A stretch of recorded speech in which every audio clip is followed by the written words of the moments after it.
The Cleveland Browns are in the playoffs for the first time in over a decade, but even after facing that demon, the team has their biggest hurdle yet to come. And then one general manager has taken a step down by taking a step up. All that and more coming up on Full Sail Live.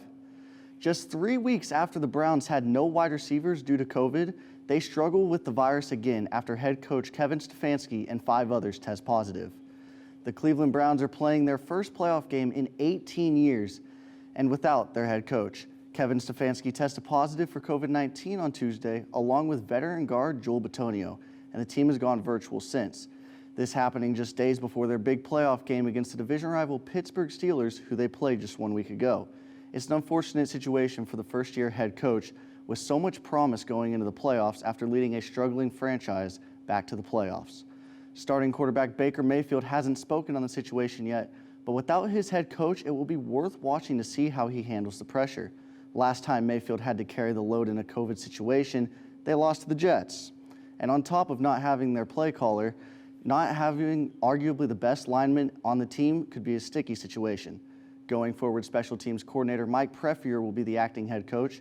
Here's what Kevin Stefanski had to say about Preffier taking the reins. Mary Kay, I think with Coach Preffer, I think it always makes sense as the special teams coordinator deals with everybody on the team. You know, he coaches every player. So I think it's a very natural place to go in an interim setting there where he can, not miss a beat. And then you let the offense and defense coaches focus on their side of the ball. So a ton of confidence in Coach Preffer. He knows this team very, very well, from a roster standpoint, but also based on how we play. So I have a full amount of confidence in him. And then with the rest of the staff, we'll just see how it goes, Mary Kay. I don't really have an update on anyone else. Going from a coaching change to a front office change, two-time Super Bowl champion and most recently general manager for the Denver Broncos, John Elway, has stepped down after 5 straight losing seasons.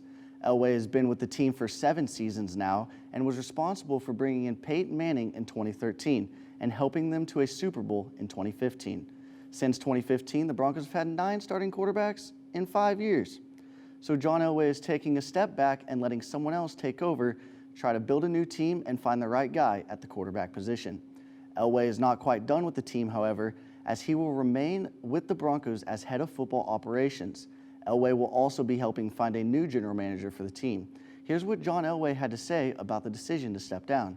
Yeah, from the fact that, obviously with not having the success that we'd like to have over the last 4 years, to get a different perspective in here, I thought was going to be very good. And plus it's something, I looked at it as where I was in my life and the work that I've put in, and, it's a lot of work this year. I've obviously been a lot tougher than in the past just because of everything that we went through. But, I started looking more at my future too and what I wanted to do. And at being 60 years old now, to be able to experience some life, but also, have a connection with the Broncos and be involved. So when we come back, did one coach actually tank a game?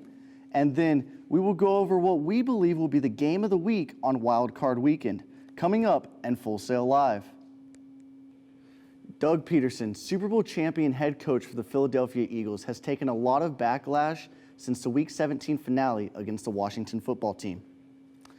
The Eagles were down by 3 with a 4th and goal at the end of the third quarter.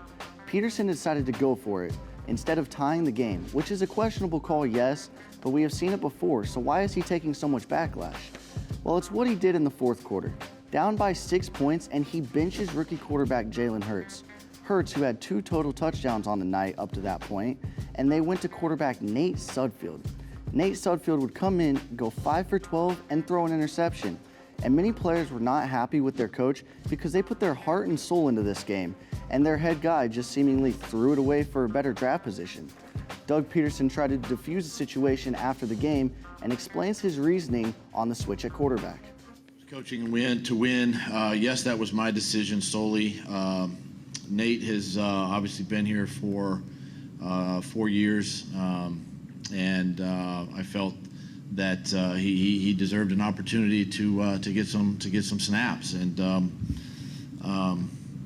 listen, if there's anything out there that thinks that I was not trying to win the game, I mean, Ertz is out there, Brandon Graham's out there, Darius Slay's out there. All our top guys are still on the field at the end. So we were going to win the game. It's time for Game of the Week, and this week we have last year's AFC Divisional Round rematch between the Baltimore Ravens and the Tennessee Titans. These are two heavyweight rushing teams who last year battled it out in Baltimore, where Derrick Henry ran wild, going for 195 rushing yards and leading the Titans to a 28-12 victory. And this year, the Titans have not slowed down at all. Henry is still running wild, recording over 2,000 rushing yards. And Ryan Tannehill is becoming a better passer, recording 33 touchdowns to only 7 interceptions. The Baltimore Ravens, on the other hand, have been on and off this season, but have seemed to pick up the pace once again, winning their last 5 games, putting up over 30 points in 4 of those games. Lamar Jackson has also improved since coming back from COVID 5 weeks ago, throwing 11 touchdowns to only 2 interceptions. Lamar Jackson is 0-2 in the playoffs in his very young career. So can the 2019 MVP lead his team to their first playoff win since 2014? When these two heavyweights have faced off in the past playoff matchups, the road team is 4-0. But I don't think that history will help the Ravens this week. I'm taking the Tennessee Titans to get the victory 31-27.